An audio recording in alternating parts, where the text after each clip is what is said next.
আজকে আমি বুট রান্নার রেসিপি দিলাম। তো আমি প্রথমে এটাই বলবো, আমার ভিডিওটা দেখে আপনাকে রান্না শিখতে হবে, আমার কথা শুনে না। আসলে এত কথা বলতেও ইচ্ছা করে না, আর তারপরও আপনাদের সামনে আমি ভিডিওটা আনার চেষ্টা করি, আপনাদের ভালো লাগে তাই। আমার পাশে থাকবেন, যেন চ্যানেলটা সাবস্ক্রাইব করে নাই, লাইক কমেন্ট করে পাশে থাকবেন, চ্যানেলটা সাবস্ক্রাইব করে দেবেন, বেল বাটনে ক্লিক করবেন, যাতে নোটিফিকেশান ভিডিও ছাড়া মাত্রই আপনার ফোনে নোটিফিকেশন যায়, আর আপনি আমার এই রান্নার ভিডিওগুলো দেখতে পারেন সুন্দর সুন্দর নতুন।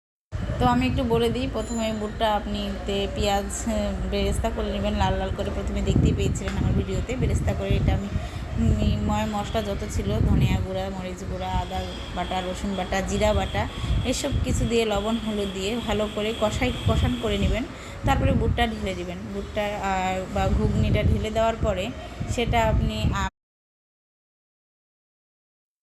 আমি এখানে আলু কেটে দিয়েছিলাম, আর একটা আলু, বেশি না, সেটা সিংড়ার শেপে দিয়েছিলাম। তো দেওয়ার পরে এটা তেল ভেসে উঠবে। যতক্ষণ আপনি কখন বুঝবেন যে আপনার রান্নাটা হয়েছে কিনা, যতক্ষণ আপনার পানিটা না শুকিয়ে যাবে এবং তেল দেখছেন কীরকম পরিমাণ তেল ভেসে উঠেছে, ঠিক এভাবেই ভেসে উঠবে, তখনই বুঝতে পারবেন আপনার রান্নাটা সম্পূর্ণ হয়েছে। ঠিক আছে, তো আপনি এটাকে খুব ভালোভাবে কোশ্চেন করে রান্না করে নেওয়ার পরে দেখবেন এটা এরকম একটা লুক দিবে।